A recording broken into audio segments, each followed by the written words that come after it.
ಆನಂದ ಓಂಕಾರ ಆತ್ಮಾನಂದ ಸಾಕಾರ.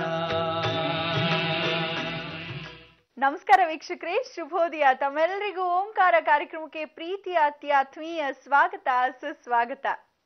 ಯಾವಾಗ್ಲೂ ಅಷ್ಟೇ, ಬೇಗ ಮಲ್ಗೋದು ಮತ್ತೆ ಬೇಗ ಏಳೋದ್ರಿಂದ ಮನುಷ್ಯ ಆರೋಗ್ಯವಂತನಾಗಿರ್ತಾನೆ, ಬುದ್ಧಿಶಾಲಿ ಆಗಿರ್ತಾನೆ, ಜೊತೆಗೆ ಐಶ್ವರ್ಯವಂತನಾಗ್ತಾನೆ ಅಂತ ಹೇಳಿದ್ದಾರೆ ಹಿರಿಯರು. ಹಾಗಾಗಿ ಇನ್ನು ಮುಂದೆ ನಾವು ಈ ಒಂದು ಪರಿಪಾಠವನ್ನ ಪಾಲಿಸೋಣ ಅಂತ ಹೇಳ್ತಾ ಬನ್ನಿ ಗುರೂಜಿಯವರನ್ನ ಕಾರ್ಯಕ್ರಮಕ್ಕೆ ಪ್ರೀತಿಯಿಂದ ಎಂದಿನಂತೆ ಸ್ವಾಗತಿಸೋ ಹೊತ್ತಾಗಿದೆ. ಸ್ವಾಗತಿಸ್ಬಿಡೋಣ.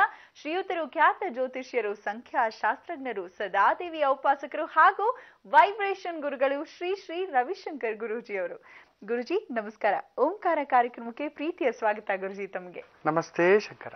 ಗುರುಜಿ, ನಿನ್ನೆ ಶಿಕ್ಷಕರ ದಿನಾಚರಣೆಯನ್ನ ಆಚರಿಸಿದೀವಿ. ಜೊತೆಗೆ ಇವತ್ತು ಗುರುವಾರ. ಗುರುಗಳಾಗಿ ನೀವು ಏನೆಲ್ಲ ವಿಶೇಷ ಮಾಹಿತಿಯನ್ನ ಹೊತ್ತು ಬಂದಿದ್ದೀರಾ? ಗುರುಗಳು ಗುರುವಾರ ಅಂತ ಒಂದು ಮಾತು ಬಂತು ಅಂದ್ರೇನೆ ಗುರುದೋಷ ಇರತಕ್ಕಂಥವರಿಗೆ ಈ ಒಂದು ಸತ್ಯನಾರಾಯಣ ಪೂಜೆ ಮಾಡಬಾರ್ದು ಅಂತೆಲ್ಲ ಹೇಳ್ತಿದ್ವಿ. ಹೆಂಗೆ ತಿಳ್ಕೊಳ್ಳೋದು ಅದ್ರ ಬಗ್ಗೆ ಹೇಳಿದ್ದೆ.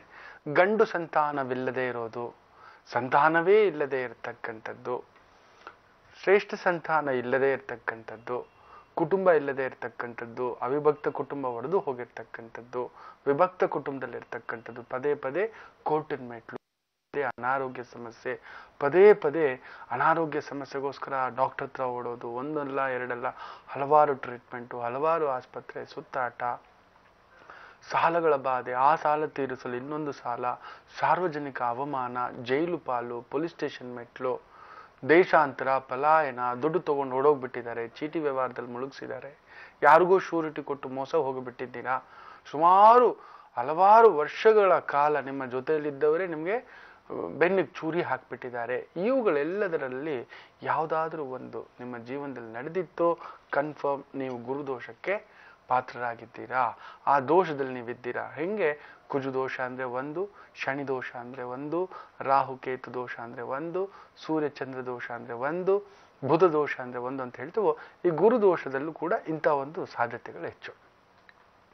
ಅವಮಾನ, ಗುರುಗಳೇ ದಾರಿ ತಪ್ಪಿಸ್ಬಿಟ್ಟಿದ್ದಾರೆ, ಮನೆ ಒಡೆದಿದೆ, ಮನೇಲಿ ಒಗ್ಗಟ್ಟೇ ಇಲ್ಲ, ಸಪ್ರೇಟ್ ಸ್ಪ್ಲಿಟ್, ಮಕ್ಕಳೇ ನಿಮ್ಮ ಮೇಲೆ ಕೇಸು, ನೀವು ಮಕ್ಕಳ ಮೇಲೆ ಕೇಸು, ಯಾಚನಾ ಒಂದು ಇದು, ಒಳ್ಳೆ ಮಕ್ಕಳಿದ್ರು, ಬುದ್ಧಿವಂತ ಮಕ್ಕಳಿದ್ರು, ಅವರು ನಿಮ್ಮನ್ನು ತುಂಬಾ ತುಚ್ಛವಾಗಿ ನೋಡ್ತಿದ್ದಾರೆ, ಇಲ್ಲ ತಂದೆ ತಾಯಿಗಿದೆ ಅವ್ರು ನಿಮಗೆ ಮಾಡ್ಲಿಕ್ಕೆ ಇಷ್ಟ ಇಲ್ಲ, ಈ ಥರದ ಒಂದು ಭಾವನೆಗಳಾಗ್ತಿದೆ ಅಂದ್ರೆ ಎಲ್ಲೋ ಅಂತ ಒಂದು ಗುರುದೋಷ ಭಾವ.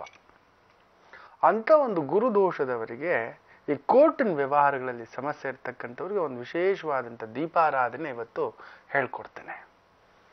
ನೋಡಿ, ಅದ್ಭುತ. ಇದನ್ನ ಮಾಡಿ ನೋಡಿ. ಈ ಒಂದು ಕೋರ್ಟಿನ ಸಮಸ್ಯೆ ಎಲ್ರಿಗೂ ಇವತ್ತು ಇದ್ದೇ ಇರುತ್ತೆ, ಗೊತ್ತೋ ಗೊತ್ತಿಲ್ಲದೆ ಯಾವುದೋ ಕಾರಣಾಂತರಗಳಿಂದ. ಗುರುದೋಷ ಅಂದ್ರೇನೆ ನಾವು ಬೇರೆ ಇನ್ನೇನೂ ಇಲ್ಲ ಜೀವನದಲ್ಲಿ. ಅವನು ಒಂದು ಸಲ ಆದ್ರೂ ಕೋರ್ಟಿನ ಮೆಟ್ಟಿಲು ಹತ್ತಲೇಬೇಕು. ಅಟ್ಲೀಸ್ಟ್ ಅವರು ಬಂದು ಲಾಯರ್ ಆದ್ರೂ ಆಗಿರ್ತಾರೆ, ಇಲ್ಲ ಜಡ್ಜ್ ಆದ್ರೂ ಆಗಿರ್ತಾರೆ, ಇಲ್ಲ ಅಲ್ಲಿ ಬೆಂಚ್ ಕ್ಲರ್ಕ್ ಆದ್ರೂ ಆಗಿರ್ತಾರೆ, ಬೇರೆ ಏನೋ ಒಂದು ಕೆಲಸದ ನಿಮಿತ್ತವಾದ್ರೂ ಹೋಗ್ಲೇಬೇಕು. ಗುರುದೋಷ ಅಂದ್ರೆ that's how it is to be. So ಈ ಒಂದು ಗುರು ಭಾವಕ್ಕೆ ಏನ್ ಪರಿಹಾರ ಅಂತ ಇವತ್ತು ಹೇಳ್ತೇನೆ. ಈ ಗುರುವಾರದಂದು ದಯವಿಟ್ಟು ಒಂದು ಪೇಪರ್ ಪೆನ್ಸಿಲ್ ತೆಗೆದಿಟ್ಕೊಂಡಿರಿ. ಖಂಡಿತ ಇದರ ಒಂದು ವಿಶೇಷ ಮಾಹಿತಿ ತಿಳಿಸ್ಕೊಡ್ತೇನೆ. ಇರ್ಲಿ, ಇವತ್ತಿನ ಒಂದು ವಿಶೇಷತೆಗೆ ಬಂದ್ಬಿಡೋಣ.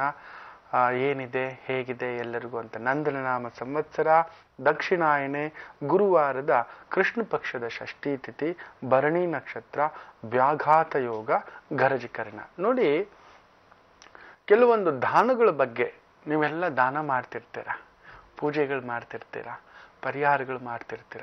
ಕೆಲವರಿಗೆ ಕೆಲವನ್ನ ದಾನ ಮಾಡಲೇಬಾರ್ದು. ಅದ್ರ ಬಗ್ಗೆ ಕೂಡ ಮುಂದಿನ ಸಂಚಿಕೆಗಳಲ್ಲಿ ಹೇಳ್ತೇನೆ. ಕೆಲವರು ಬಂದು ನೀವು ತುಂಬಾ ಆಸೆ ನನ್ನ ಹತ್ರ ಓಡೋಡಿ ಬರ್ತೀರಾ, ಸಿಹಿ ಹಣ್ಣು ಎಲ್ಲ ತಂದಿರ್ತೀರ, ನಿಮಗೆ ಕೊಡೋ ಅಧಿಕಾರವೇ ಇರೋದಿಲ್ಲ. ಗುರುಗಳಿಗೆ ಕೆಲವರು ದಾನ ಮಾಡೋ ಆಗಿಲ್ಲ. ಕೆಲವರು ಒಡ ಹುಟ್ಟಿದವ್ರಿಗೆ ಸೀರೆ ಕೊಡ್ಸು, ಬಳೆ ಕೊಡ್ಸು ಅಕ್ಕ ತಂಗಿರಿಗೆ ಅಂತ ಕೊಡೋ ಹಾಗೆ ಇರೋಲ್ಲ. ಕೆಲವರು ತುಂಬಾ ಆಸೆ, ಮಕ್ಕಳಿಗೆ ಅಂತ ಚಾಕ್ಲೇಟ್ ಇಟ್ಕೊಂಡಿರ್ತೀರ, ಯಾವಾಗ್ಲೂ ಕೊಡ್ತಿರ್ತೀರ, ಕೊಡೋ ಹಾಗೆ ಇಲ್ಲ.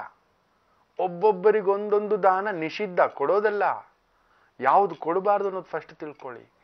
ತಿನ್ನೋದಲ್ಲ, ಯಾವ್ದು ತಿನ್ನಬಾರದು ಅನ್ನೋದು ಮೊದಲು ತಿಳ್ಕೋಬೇಕು. ಅದಕ್ಕೆ ಸಂಬಂಧಪಟ್ಟಂತ ಒಂದು ಸೂಕ್ಷ್ಮ ವಿಚಾರಗಳನ್ನ ತಿಳಿಸ್ಕೊಡ್ತೇನೆ. ದಾನಗಳಲ್ಲಿಯೇ ಶ್ರೇಷ್ಠ ದಾನ ಯಾವುದು? ನಿಮಗೆ ಜೀವನ ಪರ್ಯಂತ ರಾಜನಾಗೇ ಇರಬೇಕು, ಮಹಾರಾಜನಾಗೇ ಇರಬೇಕು, ನಿಮ್ಮ ಮಗ ರಾಜನಾಗಬೇಕು, ಅವನ ಮಗ ರಾಜನಾಗಬೇಕು, ಅವನ ಮಗ ರಾಜನಾಗಬೇಕು, ತಲೆಮಾರುಗಳು ಕೂಡ ಬಹುದೊಡ್ಡ ಭವನಗಳಲ್ಲಿಯೇ ಜೀವನ ಸಾಗಿಸಬೇಕು ಅನ್ನತಕ್ಕಂಥವರಿಗೆ ನಾವು ಒಂದು ವಿಶೇಷವಾದ ದಾನ ಇದೆ. ನೋಡಿ, ನೀವು ಸೂಕ್ಷ್ಮವಾಗಿ ನೋಡಿ, ನಾಲ್ವಡಿ ಕೃಷ್ಣರಾಜ ಒಡೆಯರನ್ನ ನೋಡಿ, ಅವರ ತಂದೆಯನ್ನ ನೋಡಿ, ಅವರ ಮಕ್ಕಳನ್ನ ನೋಡಿ, ಅವರ ಮಕ್ಕಳನ್ನ ನೋಡಿ. ಕೆಲವರು ದಿವಾನ್ರಿದ್ದಾರೆ ಈಗಲೂ ಕೂಡ, ಕೆಲವರು ನವಾಬರಿದ್ದಾರೆ ಈಗಲೂ. ಸೈಫ್ ಅಲಿ ಖಾನ್ ಅವರ ತಂದೆ, ಪ್ರಸಿದ್ಧ ನಟ ಸೈಫ್ ಅಲಿ ಖಾನ್, ಆತನ ತಂದೆ ಏನಾಗಿದ್ರು ನೋಡಿ, ಅವರ ತಂದೆ ಏನಾಗಿದ್ರು ನೋಡಿ, ಅವರ ತಂದೆ ಏನಾಗಿದ್ರು ನೋಡಿ. ಆ ನವಾಬ್ಗಿರಿ ಸುಮ್ನೆ ಬರೋದಿಲ್ಲ, ಅಲ್ಲೊಂದು ಅರ್ಥ ಇದೆ. ಕೆಲವರು ನೋಡಿ ತುಂಬಾ ದೊಡ್ಡ ನವಾಬರಾಗಿದ್ದವ್ರು ಏನೂ ಇಲ್ಲದೆ ಒಂದು ಮಣ್ಪಾಲಾಗ್ಬಿಟ್ಟಿರ್ತಾರೆ. ಏನಕ್ಕೆ ಅದು ಕಾರಣ ಅನ್ನೋದು ಕೂಡ ಹೇಳ್ತಾನೆ. ಆ ಕಾಲದಲ್ಲಿ ರಾಜ ಮಹಾರಾಜರುಗಳು ಏನ್ ಮಾಡ್ತಿದ್ರು ಗೊತ್ತಾ? ದೇವಸ್ಥಾನಗಳಿಗೆ, ಬಡವರಿಗೆ, ಬಲ್ಲಿದರಿಗೆ, ತುಂಬಾ ಏನೂ ಇಲ್ಲದವರಿಗೆ ಭೂದಾನಗಳನ್ನ ಮಾಡ್ತಿದ್ರು. ಒಂದು ಜಾಗ ಕೊಂಡುಕೊಂಡು ಆ ಜಾಗವನ್ನ ಕೊಡ್ತಿದ್ರು. ಕಿತ್ಕೊಂಡಲ್ಲ, ಇದ್ದಂತ ಜಾಗವನ್ನ. ಇವತ್ತು ನೀವು ನೋಡಿ, ಮೈಸೂರು ಮಹಾರಾಜರ ಒಂದು ಅರಸು ಕುಟುಂಬವನ್ನೇ ನೋಡಿ, ಆ ಶ್ರೀಕಂಠದತ್ತ ಒಡೆಯರಿದ್ದಾರಲ್ವಾ, ಅವರ ಕುಟುಂಬವನ್ನೇ ನೋಡಿ, ಬೇಕಾದ್ರೆ ಕಣ್ಮುಂಗಡೆ ಇದೆ. ಆ ರಾಜ ದರ್ಬಾರ್ ಇವತ್ತಿಗೂ ಅವ್ರಿಗೂ ಹೇಗೆ ಬಂತು? ಅವರ ಹಿರಿಯರು ಮಾಡಿದಂತ ಭೂದಾನಗಳು. ಮೈಸೂರಿನ ಇವತ್ತಿಗೂ ಕೂಡ ಕೆಲವೊಂದು ಪ್ರಾಂತ್ಯಗಳಲ್ಲಿ ಕೆಲವೊಂದು ಸ್ಥಳಗಳನ್ನ ಜಹಗೀರುಗಳಾಗಿ ದೇವಸ್ಥಾನಗಳಿಗೆ, ದತ್ತಿಗಳಿಗೆ, ಆಶ್ರಮಗಳಿಗೆ ದಾನ ಮಾಡಿರುವುದರ ಒಂದು ಸಂಕೇತ. ಅವರ ಮಕ್ಕಳು, ಮೊಮ್ಮಕ್ಕಳು, ನೀವು ಕೂಡ ಮತ್ತೆ ಪುನರ್ಜನ್ಮವೆತ್ತಿ ರಾಜರಾಗಿಯೇ ಬಾಳುತ್ತೀರಾ ಅಂತ ಒಂದು ಪುರಭವನದಲ್ಲಿ, ದೊಡ್ಡ ದೊಡ್ಡ ಅರಮನೆಯಂತಹ ಮನೆಯಲ್ಲಿ ಬಾಳುತ್ತಾರೆ ಅಂತಕ್ಕಂಥ ಮಾತು ಹೇಳ್ತಾರೆ. ಸೊ ಜೀವನದಲ್ಲಿ ಆಯ್ತು ಅಂದ್ರೆ ಭೂದಾನವನ್ನ ಮಾಡ್ಲಿಕ್ಕೆ ಪ್ರಯತ್ನ ಮಾಡಿ ನೋಡಿ, ಒಂದು ಅದ್ಭುತ ನಡೆಯುತ್ತೆ. ಇವತ್ತು ನಾನೇನಾದ್ರೂ ಒಂದು ತುಂಬಾ ಒಳ್ಳೆ ಮನೆ, ನನ್ನ ಮಟ್ಟಕ್ಕೆ, ಬೇರೆಯವ್ರಿಗೆ ಅದು ಗುಡಿಸ್ಲು, ನಂಗೆ ಬೇರೆಯವ್ರ ಕತೆ ಬೇಕಿಲ್ಲ. ನನಗೆ ನನ್ನ ಮನೆಯೇ ಅರಮನೆ, ತುಂಬಾ ಅರಮನೆ ಅಂತ ಮನೆ ಕಟ್ಕೊಂಡಿದ್ದಾನೆ. ಅಂತ ಒಂದು ಅರಮನೆ ಆಗ್ಬೇಕಾದ್ರೂ ದೇವರು ನನ್ನಲ್ಲೂ ಒಂದು ಸಂಕಲ್ಪ ಮಾಡಿಸಿ, ನನ್ನ ಕೈಯಿಂದ ಯಾರಿಗೋ ಒಂದು ಮಾಡಿದ ದಾನ ಹೇಳ್ಕೋಬಾರ್ದು, ಯಾರಿಗ್ ಮಾಡಿದ್ವಿ ಅಂತ ಹೇಳಲೇಬಾರ್ದು. ಏನೋ ಮಾಡಿಸಿದರ ಫಲ ಇವತ್ತಂತ ಒಂದು ಒಳ್ಳೆ ಮನೆಯಲ್ಲಿ ನಿಂತಿದ್ದಾನೆ. ಭೂದಾನ ಅಂತ ಒಂದು ಒಳ್ಳೆ ಮನೆಯಲ್ಲಿ, ತಂಪಾದ ಮನೆಯಲ್ಲಿ, ಎಲ್ಲ ಒಂದು ದೊಡ್ಡ ಕುಟುಂಬದ ಜೊತೆ, ದೊಡ್ಡ ರಾಜ ಗರ್ವಿತನಾಗಿ, ರಾಜಪಟ್ಟನಾಗಿ, ಪದವಿ ಪ್ರತಿಷ್ಠೆಯಿಂದ, ಕುಟುಂಬ ಸಮೇತ. ಎಲ್ರಿಗೂ ಕುಟುಂಬ ಸಿಗೋಲ್ಲ, ಮನೆ ಕಟ್ಟುಕೋತೀರಾ. ಅಮ್ಮ, ಅಪ್ಪ, ಅಣ್ಣ, ತಮ್ಮ, ಅಕ್ಕ, ತಂಗಿ, ಪ್ರೀತಿ, ಪ್ರೇಮ, ಹೆಂಡತಿ, ಮಕ್ಕಳು, ಮೊಮ್ಮಕ್ಕಳು, ಆ ಒಂದು ಗಂಭೀರವಾಗಿ ಕುಳಿತುಕೊಳ್ಳಕ್ಕಾಗುತ್ತೋ? ಇವತ್ತು ನಾನೇನಾದ್ರೂ ಆ ಒಂದು ಪಟ್ಟದಲ್ಲಿ ಆನಂದವಾಗಿ ಕುಳಿತು ಎಲ್ಲರ ಜೊತೆ ಆ ಒಂದು ಊಟ, ಉಪಚಾರ, ಇದೆಲ್ಲ ಸಿಕ್ಕಿರ್ತಕ್ಕಂಥ ಪ್ರಭಾವ ಇಂಥ ಒಂದು ಭೂದಾನದ ಪ್ರಭಾವ. ಮಾಡಿ ನೋಡಿ, ನಿಮ್ಮ ಕೈಯಲ್ಲಿ ಶಕ್ತಿ ಇತ್ತು ಅಂದ್ರೆ. ಎಲ್ಲೋ ಒಂದು ದೇವಸ್ಥಾನ ಸುತ್ತಮುತ್ತ ಯಾರೋ ದತ್ತಿ ಅನಾಥಾಶ್ರಮ ಅಂತ ಕಟ್ಟಿಸ್ತಿರ್ತಾರೆ, ಒಂದು 2 ಅಡಿ ಬಿಟ್ಕೊಡಿ ಸಾರ್, 1 ಅಡಿ ಬಿಟ್ಕೊಡಿ, ಸ್ವಲ್ಪ ಮಕ್ಕಳಿಗೆ ಆಡ್ಲಿಕ್ಕೆಲ್ಲ ಜಾಗ ಆಗುತ್ತೆ ಅಂತೆಲ್ಲ ಕೇಳ್ಕೊಂಡಿರ್ತಾರೆ. ಬಿಟ್ಟು ನೋಡಿ, ಒಂದು ಅದ್ಭುತ ಆಗ್ತಕ್ಕಂಥದ್ದು, ಜೀವನದಲ್ಲಿ ತುಂಬಾ ಸುಖ ಸಂಪತ್ತಿನೊಂದಿಗೆ ಬಾಳ್ತಕ್ಕಂಥದ್ದಾಗುತ್ತೆ. ಆಶ್ಚರ್ಯವಾದ ವಿಷಯ ಅಂತ ಹೇಳಿದ್ರೆ, ನೀವ್ ಇವತ್ತು ಹೇಳಿದ್ರಿ ದಾನವನ್ನ, ಈ ಒಂದು ಪ್ರತ್ಯೇಕವಾದ ದಾನಗಳನ್ನ ಕೆಲವರು ಮಾಡಬಾರ್ದು ಅಂತ. ಏನ್ ಆಶ್ಚರ್ಯ ಗುರುಜಿ, ನಮಗೆ ತಿಳಿದಿರ್ಲಿಲ್ಲ ಈ ಕುರಿತಾಗಿ. ಖಂಡಿತಮ್ಮ, ಕೆಲವೊಂದು ದಾನಗಳನ್ನ ಮಾಡಕೂಡದು. ಈಗ ನಾವು ಹೇಳ್ತೇವೆ ಹೆಣ್ಮಕ್ಳಿಗೆ ಮಾಂಗಲ್ಯ ದಾನ. ನಿಮ್ ಕುತ್ತಿಗೆನಲ್ಲಿರೋ ಮಾಂಗಲ್ಯ ದಾನ ಮಾಡ್ತಿರೋ? ಇಲ್ಲ. ಅಪಾತ್ರ ದಾನ ಮಾಡಬಾರದು. ಅದರಲ್ಲೂ ಮನೆಯಲ್ಲಿ ಕೆಲವೊಂದು ಪೂಜೆಗಳು ಮಾಡ್ತಿರ್ತೀರ, ಯಾರೋ ಅತಿಥಿಗಳನ್ನ ಕರೆಸಿರ್ತೀರ ಅನ್ನದಾನಕ್ಕೆ, ತುಂಬಾ ಶ್ರೇಷ್ಠ ಅನ್ನದಾನ. ಆದ್ರೆ ವಯಸ್ಸಾದ ತಂದೆ ತಾಯಿ ಇರ್ತಾರೆ, ಗರ್ಭಿಣಿ ಸ್ತ್ರೀಯರಿರ್ತಾರೆ, ಆಡೋ ಮಕ್ಕಳಿರ್ತಾರೆ, ಮನೇಲಿ ಆ ವಿಶೇಷವಾಗಿ ನೈವೇದ್ಯ ಎಲ್ಲ ಇಟ್ಟು ಪೂಜೆ ಮಾಡಿರ್ತೀರಾ, ಬರೋ ಅತಿಥಿಗೋಸ್ಕರ ಕಾಯ್ತಿರ್ತೀರ. ಆ ಮಕ್ಕಳು ಇಲ್ಲಿಂದ ಅಲ್ಲಿಗೆ, ಅಲ್ಲಿಂದ ಇಲ್ಲಿಗೆ, ಹೀಗೆ ನೋಡ್ತಿರ್ತವೆ, ನಮ್ಗೆ ಯಾವಾಗ ಅಂತ. ಆ ಗರ್ಭಿಣಿ ಸ್ತ್ರೀ ಎಲ್ಲೋ ಸುಸ್ತು, ಯಾವಾಗಪ್ಪ ಬರ್ತಾನೆ ಅತಿಥಿ ಅಂತ. ವಯಸ್ಸಾದವ್ರು ಏನೋ ನನ್ನ ಮಗ ಮಾಡಿಟ್ಟಿದ್ದಾನೆ, ಅದು ಯಾರು ಪುಣ್ಯಾತ್ಮ ಬರ್ತಾನಂತೆ, ಅದು ಯಾವಾಗ ಅವನ್ ಬಂದು ತಿಂದು ಹೋಗ್ತಾನೋ, ನಮ್ಗೆ ಯಾವಾಗ ಆಗ್ತಿರೋ ಇಲ್ವೋ ಅಂತ ಕಾಯ್ತಿರ್ತಾರೆ. ಅತಿಥಿಗೂ ಮೊದಲು ಇವರ ಮೂವರಿಗೆ ಮೊದಲು ಇಡಬೇಕು. ಇಲ್ಲದಿದ್ದರೆ ನೀವು ಅತಿಥಿಗೆ ಹಾಕಿದ ಊಟ, ದಾನ ಎಲ್ಲವೂ ವೇಸ್ಟ್. ಮೊದಲು ಇದನ್ನ ಮಾಡಿ, ಒಂದು ಅದ್ಭುತ ನಡೆಯುತ್ತೆ. ಇದ್ರ ಬಗ್ಗೆ ಇನ್ನಷ್ಟು ಮಾಹಿತಿಗಳು ಮುಂದಿನ ಸಂಚಿಕೆಗಳಲ್ಲಿ ಕೊಡ್ತೇನೆ. ದಾನ ಮಾಡ್ಬೇಕಾದ್ರೆ ಹೇಗ್ ಮಾಡ್ಬೇಕು, ಹೆಂಗ್ ಮಾಡ್ಬೇಕು, ಯಾರಿಗ್ ಮಾಡ್ಬೇಕು. ಸೊ ನೋಡಿ, ಈ ತರ ಅನ್ನದಾನದ ಸಂದರ್ಭದಲ್ಲಿ ಕಾಯೋ ಆಗಿಲ್ಲ, ಅತಿಥಿ ಬರ್ತಾರೋ ಇಲ್ವೋ, ಅವ್ರು ಎಷ್ಟೇ ದೊಡ್ಡ ಋತ್ವಿಜರಾದ್ರು, ಯಜ್ಞ ಯಾಗಾದಿ ಮಾಡಿರ್ತಕ್ಕಂಥ ಗುರುಗಳಾಗಿದ್ರು, ಆಚಾರ್ಯರಾಗಿದ್ರು, ಎಷ್ಟೇ ರಾಜನೇ ಆಗಿದ್ರು, ಫಸ್ಟು ತಂದೆ ತಾಯಿ ವಯಸ್ಸಾದವರಿದ್ದಾರೆ, ಅವ್ರ ಹೊಟ್ಟೆ ತುಂಬಿಸ್ಬೇಕು. ಆ ಪುಟ್ಟ ಮಕ್ಕಳು ಗೋಕುಲನ ಮಕ್ಕಳು, ಅವ್ರಿಗೆ ತುಂಬಿಸ್ಬೇಕು. ಗರ್ಭಿಣಿ ಅಮ್ಮ 2 ಜೀವದ ತಾಯಿ, ಆಕೆಗೆ ಫಸ್ಟ್ ಹೊಟ್ಟೆ ತುಂಬಿಸ್ಬೇಕು. ಆಮೇಲೆ ಅತಿಥಿ ಬಂದಾಗ ತೊಂದರೆ ಇಲ್ಲ, ಅವ್ರು ಬಂದಿದ್ರು ಇವ್ರಿಗೆ ಬಡಿಸ್ಬಿಡಿ, ಫಸ್ಟ್ ಇವ್ರನ್ನ ಕಾಯಿಸೋ ಆಗಿಲ್ಲ. ಇನ್ನಷ್ಟು ಮಾಹಿತಿ ನೋಡೋಕ್ ಮೊದಲು ಇವತ್ತಿನ ದಿನ ಭವಿಷ್ಯಕ್ಕೆ ಬಂದ್ಬಿಡೋಣ. ಮೊದಲಿಗೆ ಮೇಷರಾಶಿ. ಶುಕ್ರ ಪ್ರಭಾವ, ವಾಹನ, ಭೂಮಿ, ಆಭರಣ, ಅಲಂಕಾರ, ಅಂತಸ್ತು, ಆನಂದ, ಮೋಜಿಗೋಸ್ಕರ ಖರ್ಚು, ಪ್ರವಾಸಕ್ಕೋಸ್ಕರ ಖರ್ಚು, ಆನಂದಕ್ಕೋಸ್ಕರ ಖರ್ಚು, ಕುಣಿತ, ಒಂಥರ ಒಳ್ಳೊಳ್ಳೆ ಊಟ, ಉಪಚಾರ, ಉಪಹಾರ, ದಿಢೀರ್ ಪ್ರವಾಸ, ದಿಢೀರ್ ಪ್ರಯಾಣ, ಇವೆಲ್ಲವನ್ನ ನೋಡತಕ್ಕಂಥ ಭಾವ. ಶತ್ರುನಾಮಾವಶೇಷ, ಭೂಮಿ ಖರೀದಿ, ದೊಡ್ಡ ದೊಡ್ಡ ವಾಹನ ಖರೀದಿ, ಪ್ರತಿಷ್ಠಾ, ಸುಖವೃದ್ಧಿ ಆಗತಕ್ಕಂಥ ಒಂದು ದಿನ. ವೃಷಭ ರಾಶಿ. ಸುಖಕ್ಕೋಸ್ಕರ ನೀವು ಖರ್ಚು, ದಿಢೀರ್ ಪ್ರಯಾಣ, ಪ್ರವಾಸ, ಒಡ ಹುಟ್ಟಿದವರ ಜೊತೆಯಲ್ಲಿ ಕಿರಿಕಿರಿ. ನಿಮ್ಮ ಒಡ ಹುಟ್ಟಿದವರಲ್ಲಿ ಏನಾದ್ರೂ ಕಿರಿಕಿರಿ ಇದ್ದು, ಒಡ ಹುಟ್ಟಿದವರಲ್ಲಿ ಯಾರಿಗಾದ್ರೂ ತೀವ್ರತರವಾದ ಅನಾರೋಗ್ಯ ಸಮಸ್ಯೆ ಇದ್ರೆ ದಿಢೀರ್ ತೀರಿಕೊಳ್ಳತಕ್ಕಂಥ ಪ್ರಸಂಗವೂ ಆಗಿಬಿಡುತ್ತೆ. ಗಮನ ಇರಲಿ. ಶತ್ರುತ್ವ ಇರಬೇಕು, ಸಾಯುವಷ್ಟರ ಮಟ್ಟಕ್ಕೋ ಶತ್ರುತ್ವ ಇರಬೇಕು. ಅವ್ರು ಸಾಯ್ತಿದ್ದಾರೆ ಅಂದ್ರೆ ಅಲ್ಲಿವರೆಗೂ ಇಟ್ಕೊಂಡಿರ್ಬೇಕಾ? ಹೋಗಿ ನೋಡಿ, ಮತ್ತೆ ಅವ್ರ ಜೊತೆ ಶತ್ರುತ್ವ ಮಾಡ್ಕೊಳಕ್ ಆಗೋದಿಲ್ವಲ್ಲ. ಪ್ರೀತಿಸ್ಬಿಡಿ ಒಂದ್ಸಲಿ. ಮಿಥುನ ರಾಶಿ. ವಿಶೇಷವಾದಂಥ ಧನಯೋಗ. ಟೀಚಿಂಗ್ ಲೈನಲ್ಲಿ ಇರ್ತಕ್ಕಂಥವ್ರು, lecturer, advisors, consultant, chartered accountants, financial consultant, beauticians, beauty consultants, ಏನಾದ್ರು ಬ್ಯೂಟಿ ಪಾರ್ಲರು, ಈ ಒಂದು barber shop, cutting shop, designing shop, jewellery shop, ಅಲಂಕಾರಿಕ ವಸ್ತು, ಇಂಟೀರಿಯರ್ ಡೆಕೋರೇಷನ್ಸು, ಈ ಥರದ ಒಂದು ವಸ್ತು ವ್ಯಾಪಾರ ವ್ಯವಹಾರಗಳು ಮಾಡ್ತಿರ್ತಕ್ಕಂಥವ್ರಿಗೆ, ಹೆಣ್ಣು ಮಕ್ಕಳನ್ನ ಇಟ್ಕೊಂಡು ಮಾಡ್ತಿರ್ತಕ್ಕಂಥ ವ್ಯವಹಾರ, ಅದು ಮೇ ಬಿ ಗಾರ್ಮೆಂಟ್ಸ್ ಇರ್ಬೋದು, ನಟನ ಇರ್ಬೋದು, ಸಂಗೀತ ಮಾಧ್ಯಮ, ಕಲಾ ಮಾಧ್ಯಮ, ವಿಶೇಷ ಪ್ರಗತಿ ಉಳ್ಳಂತ ಒಂದು ದಿನವಾಗಿರುತ್ತೆ. ಕಟಕ ರಾಶಿ. ಸುಖಕ್ಕೋಸ್ಕರ ಪ್ರಯಾಣ, ದಿಢೀರ್ ಪ್ರಯಾಣ, ಎಲ್ಲೋ ಟ್ರಿಪ್ ಹೋಗಿ ಬರೋಣ, ಎಸ್ಕಾಟ್ಗೆ ಹೋಗಿ ಬರೋಣ, ಒಳ್ಳೆ ಒಂದು ದೂರ ಪ್ರದೇಶಕ್ಕೆ ಹೋಗಿ ಬರೋಣ, ವಿಮಾನ ಏರ್ತಕ್ಕಂಥ ಪ್ರಸಂಗ ಬರುತ್ತೆ, ಟ್ರೈನ್ ಏರ್ತಕ್ಕಂಥದ್ದು, ದಿಢೀರ್ ಅಂತ ದೊಡ್ಡ ದೊಡ್ಡ ಖರ್ಚುಗಳು, ದೊಡ್ಡ ಖುಷಿಗೋಸ್ಕರ. ಉದ್ಯೋಗದಲ್ಲಿ ಪರಸ್ಥಳವಾಸಿ ಆಗ್ತೀರಾ. ಸ್ವಲ್ಪ ಆರೋಗ್ಯದ ಕಡೆ ಗಮನ ಇರಲಿ. ಸಾಲ, ಮೋಜು ಮಸ್ತಿಗೋಸ್ಕರ ಸ್ವಲ್ಪ ಸಾಲದ ಸಮಸ್ಯೆಗಳು ಬಾಧಿಸ್ತಕ್ಕಂಥದ್ದಾಗಿ ಬಿಡುತ್ತೆ, ಎಚ್ಚರಿಕೆ. ತಂದೆ ತಾಯಿಯ ನಡುವೆ ಸಣ್ಣ ಪುಟ್ಟ ಭಿನ್ನಾಭಿಪ್ರಾಯಗಳು ಬಂದ್ಬಿಡ್ತವೆ, ಎಚ್ಚರಿಕೆ. ಮಕ್ಕಳ ವಿಚಾರದಲ್ಲಿ ಅನಗತ್ಯ ಖರ್ಚು. ಮಗನೊಬ್ಬ ಮನೆ ಬಿಟ್ಟು ಹೋಗ್ತಕ್ಕಂಥ ಬೆದರಿಕೆ ಹಾಕಬಹುದು. ನೀನೇನ್ ಮಾಡಿದೆ, ನೀನೇನ್ ನೋಡಿದೆ, ನೀನೇನು ನೋಡಿಲ್ಲ, ನೀನೇನು ಮಾಡಿಲ್ಲ ಅನ್ನತಕ್ಕಂಥ ಭಾವ ಆಗಿಬಿಡುತ್ತೆ.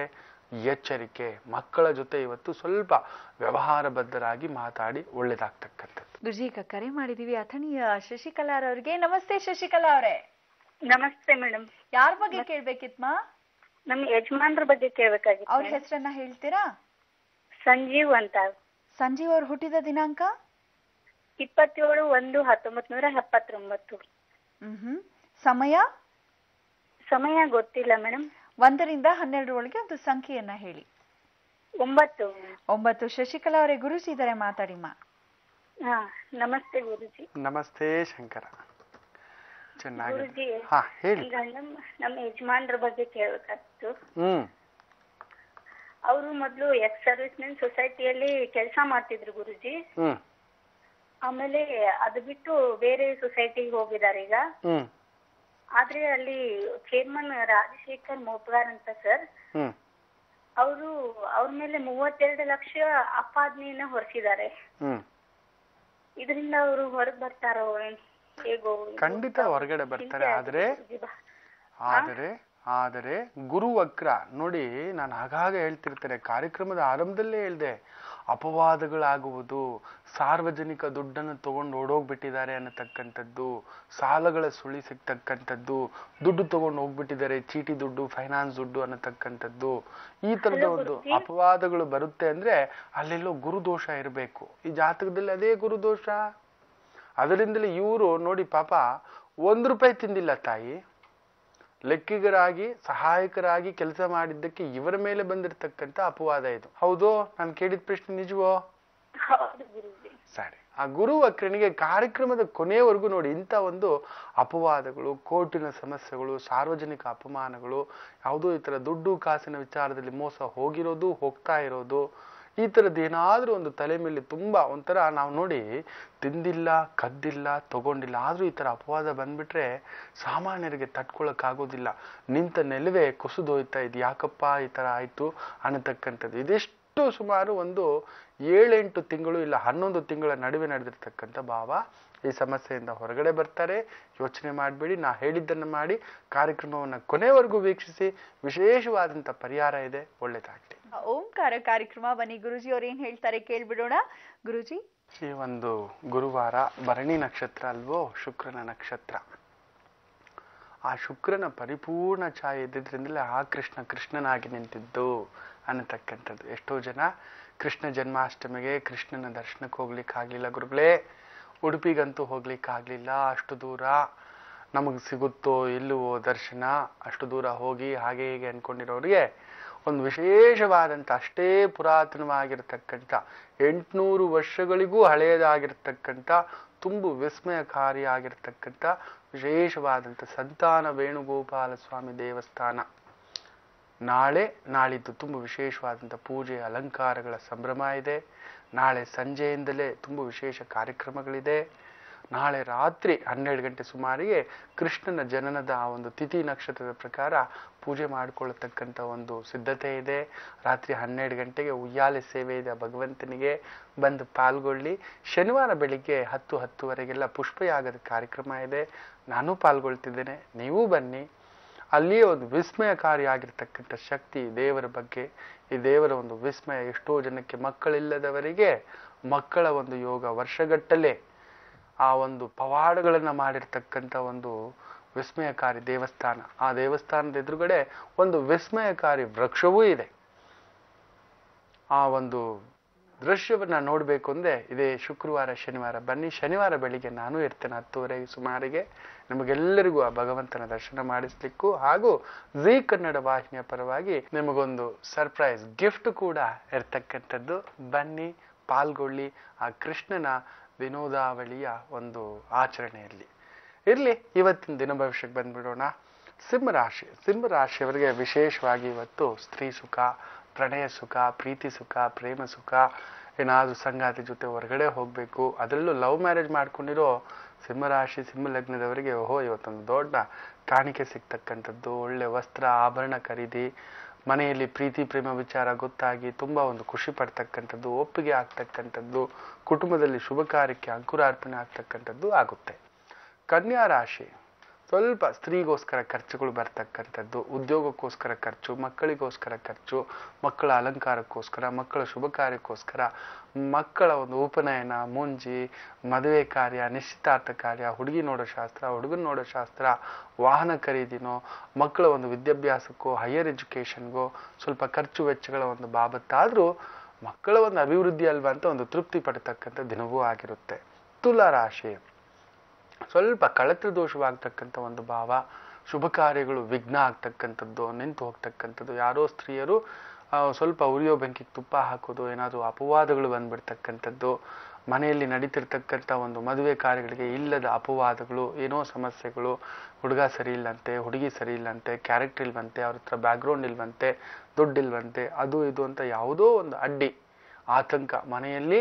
ಗರ್ಭಿಣಿ ಸ್ತ್ರೀಯರಿಗೆ ದೋಷವಾಗ್ತಕ್ಕಂಥದ್ದು, ಡಾಕ್ಟರ್ ಹತ್ರ ಹೋದ್ರೆ ಚೆಕಪ್ಗೆ ಹೋದ್ರೆ ಯಾಕೋ ಎಕ್ಸ್ ರಿಲೀಸಲ್ಲೇ ಪ್ರಾಬ್ಲಮ್ ಇದೆ, ಸೆಮನ್ ಕೌಂಟ್ಸ್ ಅಲ್ಲಿ ಸ್ವಲ್ಪ ಪ್ರಾಬ್ಲಮ್ಸ್ ಇದೆ, ಈ ರೀತಿ ಎಲ್ಲ ಒಂದು ರೀತಿ ಒತ್ತಡದ ಛಾಯೆ ಅನ್ನಿಸ್ತಕ್ಕಂಥದ್ದು. ಅನ್ಸಿದ್ರು ಸಂಗಾತಿಯಿಂದ ಒಂದು ರೀತಿ ಭರವಸೆಯ ಒಂದು ದಿನ, ನಾವಿದ್ದೇವೆ ಯಾಕೆ ಯೋಚನೆ ಮಾಡ್ತೀರೋ ಅನ್ನತಕ್ಕಂಥ ಒಂದು ಭಾವ.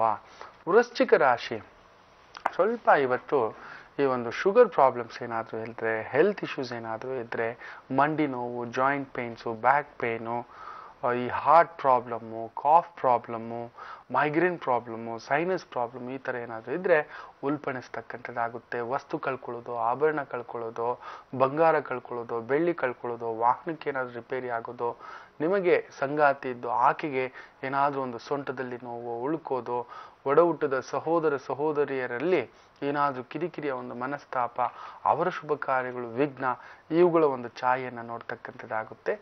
ಎಚ್ಚರಿಕೆ. ಗುರುಜಿ, ಈಗ ಒಂದು ಕರೆಯನ್ನ ಮಾಡಿದೀವಿ ಬ್ರಹ್ಮಾವರಂನ ಶೇಖರ್ ಅವರಿಗೆ. ನಮಸ್ತೆ ಶೇಖರ್ ಅವರೇ. ಮೇಡಮ್, ಯಾರ ಬಗ್ಗೆ ಕೇಳ್ಬೇಕಿತ್ತು ಶೇಖರ್? ನಮ್ದು ಮದುವೆ ಆಗಿ 3 ವರ್ಷ ಆಯ್ತು ಮೇಡಮ್, ಇನ್ನು ಮಕ್ಕಳಾಗಿಲ್ಲ, ಅದ್ರ ಬಗ್ಗೆ ಒಂಚೂರು ಕೇಳೋಣ ಅಂತ. ಸರಿ, ನೀವು ಹುಟ್ಟಿದ ದಿನಾಂಕವನ್ನ ಹೇಳ್ತೀರಾ? 9/10/1977. 1 ರಿಂದ 12 ಒಂದು ಸಂಖ್ಯೆಯನ್ನ ಹೇಳಿ. 9 ಮೇಡಮ್. ಸಮಯ, ಹುಟ್ಟಿದ ಸಮಯ ಸಮಯ ಗೊತ್ತಿಲ್ಲ. ಗೊತ್ತಿಲ್ವಾ? ಪರವಾಗಿಲ್ಲ, ಗುರುಜಿ ಇದಾರೆ, ಮಾತಾಡಿ. ನಮಸ್ತೆ ಶಂಕರ. ನಮಸ್ತೆ ಗುರುಜಿ. ನಮಸ್ತೆ. ನೋಡಿ, ಮದುವೆ ಆಗಿ 3 ವರ್ಷ ಆಯ್ತು ಸರ್, ಒಂದು ಮಕ್ಕಳಾಗಿಲ್ಲ ಅಂತೇಳಿ ಅದ್ರ ಬಗ್ಗೆ ಒಂದು ಕೇಳೋಣ ಅಂತ ನಿಮ್ಮ ಹತ್ರ. ಅದಷ್ಟೇ ಅಲ್ಲ, ನಿಮಗೆ ಆರೋಗ್ಯದಲ್ಲೂ ಸಮಸ್ಯೆ ಇರಬೇಕು. ಹೌದು ಸರ್. ಶನಿ ಚಂದ್ರ ಸೇರಿಕೊಂಡರೆ ಸೊಂಟದಲ್ಲಿ ಬಲ ಹೋಗಬೇಕು, ಇಲ್ಲ severe cold problem, fits problem, nervous problem ಈ ತರ ಆಗಿರ್ಬೇಕು ನಿಮ್ಗೆ. ಹೌದು. ಆ ಗುರು ಬೇರೆ ಗೋಚಾರದಲ್ಲಿ ಮಿಥುನ ರಾಶಿಲಿದ್ದಾನೆ. ಮಿಥುನ ರಾಶಿಗೆ ಗುರು ಬಂದಾಗ ನಿಮಗೆ ಪುತ್ರ ಯೋಗವಾಗುವುದು ಅನ್ನತಕ್ಕಂತ ಒಂದು ಯೋಗ ತೋರಿಸ್ತಿದೆ. ನವಾಂಶದಲ್ಲೂ ಕೂಡ ಶನಿ ತುಂಬಾ ಚೆನ್ನಾಗಿದ್ದಾನೆ. ಆದ್ರೆ ಗುರು ಕೇತು ನೀಚವಾಗಿರುವುದರಿಂದ ಏನಾದ್ರೂ ಒಂದು ಅಡ್ಡಿ, ಇಬ್ಬರಲ್ಲೂ ಸಮಸ್ಯೆಗಳಿದೆ. ಸಪ್ತಮಾಧಿಪತಿ ಅಷ್ಟಮ, ಪುತ್ರಕಾರಕನಾಗಿರ್ತಕ್ಕಂಥ ಗುರು ಷಷ್ಠ, ಆ ಒಂದು ಶುಕ್ರ ಅಷ್ಟಮ, ಅಂದ್ರೆ ಎಲ್ಲೋ ಕೌಂಟಿಂಗ್ ನಲ್ಲೋ ಇಲ್ಲ ಅಂತ ಹೇಳಿದ ಅಂದ್ರೆ ಅಂಡಾಣುವಿನಲ್ಲೋ ಸ್ವಲ್ಪ ಸಮಸ್ಯೆಗಳು ನಿಮ್ಮಿಬ್ಬರಲ್ಲೂ ಇದೆ. ಹೋಗ್ಬಿಟ್ಟು ಒಂದೊಳ್ಳೆ ಗೈನಕಾಲಜಿಸ್ಟ್, ಒಂದು ಕೈಗುಣ ಅಂತ ಹೇಳ್ತೀವಿ, ಹಿರಿಯರು ತುಂಬಾ ವರ್ಷಗಳಿಂದ ನಡ್ಸ್ಕೊಂಡು ಬಂದಿರತಕ್ಕಂಥ ಕೆಲವೊಂದು ಕ್ಲಿನಿಕ್ಗಳಿರ್ತವೆ, ಹೋಗ್ತಕ್ಕಂಥದ್ದು ಮಾಡಿ. ಹಾಗೆ ಇವತ್ತು ನಾಳೆ ನಾಳಿದ್ದು ಈ 3 ದಿನಗಳ ಸಂಚಿಕೆ ನೋಡಿ, ತುಂಬ ವಿಶೇಷವಾಗಿರ್ತಕ್ಕಂಥ ಮಕ್ಕಳಿಲ್ಲದವರಿಗೆ ಈ ಒಂದು ವಿಶೇಷವಾದಂಥ ಒಂದು ಸಂಚಿಕೆಯನ್ನ ತಿಳಿಸ್ಕೊಡ್ತೇನೆ, ಪರಿಹಾರವನ್ನ ತಿಳಿಸ್ಕೊಡ್ತೇನೆ. ಅದನ್ನ ಫಾಲೋ ಮಾಡಿ ನೋಡಿ, ತುಂಬಾ ಅದ್ಭುತ ನಡೀತಕ್ಕಂಥದ್ದು. ಒಳ್ಳೇದಾಗ್ಲಿ. ಹೋಗ್ಬನ್ನಿ. ಗುರುಜಿ, ಈಗೇನ್ ತಿಳಿಸ್ತಾ ಇದ್ದೀರಾ? ನೋಡಿ, ಆಗ್ಲೇ ನಾನು ಕಾರ್ಯಕ್ರಮದ ಆರಂಭದಲ್ಲೇ ಹೇಳಿದ್ದೆ, ಈ ಒಂದು ಕೋರ್ಟಿನ ಸಮಸ್ಯೆಗಳು, ದುಡ್ಡು ತಗೊಂಡು ಮೋಸ ಹೋಗ್ಬಿಟ್ಟಿದ್ದೀರಾ, ಯಾರ್ದೋ ವ್ಯವಹಾರದಲ್ಲಿ ನೀವಿದ್ದು ಯಾರೋ ದುಡ್ಡು ತಗೊಂಡು ಹೋಗಿ ನಿಮ್ಮ ಮೇಲೆ ಅಪವಾದ ಬಂದ್ಬಿಟ್ಟಿದೆ, ಸಾರ್ವಜನಿಕ ಅವಮಾನಗಳಾಗ್ಬಿಟ್ಟಿದೆ, ಸಾರ್ವಜನಿಕ ದುಡ್ಡು ತಿಂದ್ಬಿಟ್ಟಿದ್ದಾನೆ ಈ ಮನುಷ್ಯ, ಏನೋ ಸುಳ್ಳು ಹೇಳಿ, ಏನೋ ಯಾಗಗಳ ಹೆಸರು ಹೇಳಿಬಿಟ್ಟು, ಏನೋ ಒಂದು ಪೂಜೆಗಳ ಹೆಸರು ಹೇಳಿಬಿಟ್ಟು, ಏನೋ ಒಂದು ದೇವಸ್ಥಾನದ ಹೆಸರು ಹೇಳಿಬಿಟ್ಟು, ಏನೋ ಒಂದು ಆಶ್ರಮದ ಹೆಸರು ಹೇಳಿಬಿಟ್ಟು, ಏನೋ ಒಂದು ನ್ಯಾಯ ಪಂಚಾಯಿತಿ ಮಾಡ್ತೀನಿ ಅನ್ನೋ ಒಂದು ಹೆಸರು ಹೇಳಿಬಿಟ್ಟು, ಏನೋ ಒಂದು ಎಜುಕೇಶನಲ್ ಟ್ರಸ್ಟ್ ಕಟ್ತೀನಿ ಅಂತ ಹೇಳಿ ಮಾಡಿಬಿಟ್ಟು ಮೋಸ ಮಾಡಿಬಿಟ್ಟಿದ್ದಾನೆ ಅನ್ನತಕ್ಕಂಥ ಅಪವಾದಗಳು ನೀವು ತಿನ್ನದೇ ಇಲ್ಲದ ಪಕ್ಷದಲ್ಲಿ ತಿಂದು ಬಿಟ್ಟಿದ್ರೆ ಅದಕ್ಕೆ ಪರಿಹಾರ ಇಲ್ಲ. ಜ್ಞಾಪಕ ಇಟ್ಕೊಳ್ಳಿ, ದುಡ್ಡು ವಾಪಸ್ ಕೊಡಬೇಕು. ತಿನ್ನದೆ ಮಾಡದೆ ನ್ಯಾಯಬದ್ಧವಾಗಿದ್ದೂ ಕೂಡ ನಿಮ್ಮ ಮೇಲೆ ಅಪವಾದ ಬಂದಿರತಕ್ಕಂಥ ಸಂದರ್ಭದಲ್ಲಿ ತಪ್ಪದೆ ಮನೆಯಲ್ಲಿ 7 ಇಂಚಿನ ದೀಪವನ್ನ, ಇಲ್ಲ ಅಂದ್ರೆ ದತ್ತಾತ್ರೇಯ ಗುರುವಿನ, ದತ್ತಾತ್ರೇಯ ದೇವಸ್ಥಾನಗಳೆಲ್ಲಾದ್ರೂ ಇದೆಯಾ ನೋಡಿ, ತುಂಬಾ ಅಪರೂಪ. ದತ್ತಾತ್ರೇಯ ದೇವಸ್ಥಾನ ಅಂದ್ರೆ ಅಲ್ಲಿ ಈ ಒಂದು ಅಂಜೂರದ ಮರ ಇದ್ರೇನೆ ದತ್ತಾತ್ರೇಯ ದೇವಸ್ಥಾನ ಅಂತ ಹೇಳ್ತೇವೆ ನಾವು. ಅದು ಒಂದು ದ್ಯೋತಕ. ಗುರು ಹೇಗೆ ಅಶ್ವತ್ಥ ವೃಕ್ಷಕ್ಕೆ ದ್ಯೋತಕವೋ, ಶ್ರೀ ದತ್ತಾತ್ರೇಯ ಗುರುಗಳು ಬಂದು ಕಾರ್ತಿವೀರ್ಯಾರ್ಜುನನ ಒಂದು ಗುರುಗಳಾಗಿದ್ದಿದ್ದು. ಆ ಕಾರ್ತಿವೀರ್ಯಾರ್ಜುನಿಗೆ ಹುಟ್ಟಿದಾಗ ಕೈಕಾಲುಗಳೆಲ್ಲ ಒಂದೊಂದ್ ಕಡೆ ಆಗ್ಬಿಟ್ಟಿತ್ತು, ಮುಖಾಮೂತಿ ಎಲ್ಲೋ ಒಂದ್ ಕಡೆ ಇತ್ತು.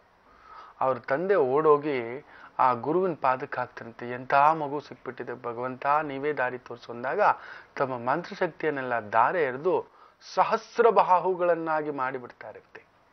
ರಾವಣನಿಗೆ 10 ಒಂದು ತಲೆ, ಆ ಒಂದು 10 ಕೈಗಳಿದ್ರೆ ಈತನಿಗೆ ಬಂದು ಸಹಸ್ರ ತಲೆಗಳು, ಸಹಸ್ರ ಬಾಹುಗಳು ಇದ್ದಂತ ಒಂದು ಶಕ್ತಿ.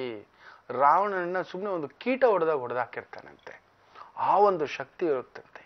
ಅಂತ ಒಂದು ಕಾರ್ತಿವೀರ್ಯಾರ್ಜುನ, ಆ ಒಂದು ಕಾರ್ತಿವೀರ್ಯಾರ್ಜುನ ಸ್ತೋತ್ರವನ್ನ ತಪ್ಪದೆ ದತ್ತಾತ್ರೇಯ ಸ್ವಾಮಿಗಳ ಆ ಒಂದು ಮರದ ಕೆಳಗಡೆ ಆ ಒಂದು 7 ಇಂಚಿನ ದೀಪವನ್ನ ಇಟ್ಟು ಪೂಜೆ ಮಾಡಿಕೊಂಡು ಸಂಕಲ್ಪ ಮಾಡಿಕೊಂಡು ಗುರುವಾರಗಳಂದು ಮಾಡಿಕೊಂಡು ಬಂದರೆ, ಗುರುವಾರಗಳಂದೇ ಪುಷ್ಯ ನಕ್ಷತ್ರ ಬಂದಿದ್ದರೆ ಅವತ್ತು ಮಾಡಿಕೊಂಡು ಬಂದರೆ ತಪ್ಪದೆ ಒಂದು 21 ಗುರುವಾರ ನಿಮಗೆ ಆ ಒಂದು ಕೋರ್ಟಿನ ವ್ಯವಹಾರಗಳು, ಅಪವಾದಗಳ ಭಯಗಳು, ಸಾರ್ವಜನಿಕ ಅವಮಾನಗಳ ದೋಷಗಳಿಂದ ಹೊರಗಡೆ ಬರ್ತಕ್ಕಂಥದ್ದಾಗುತ್ತೆ.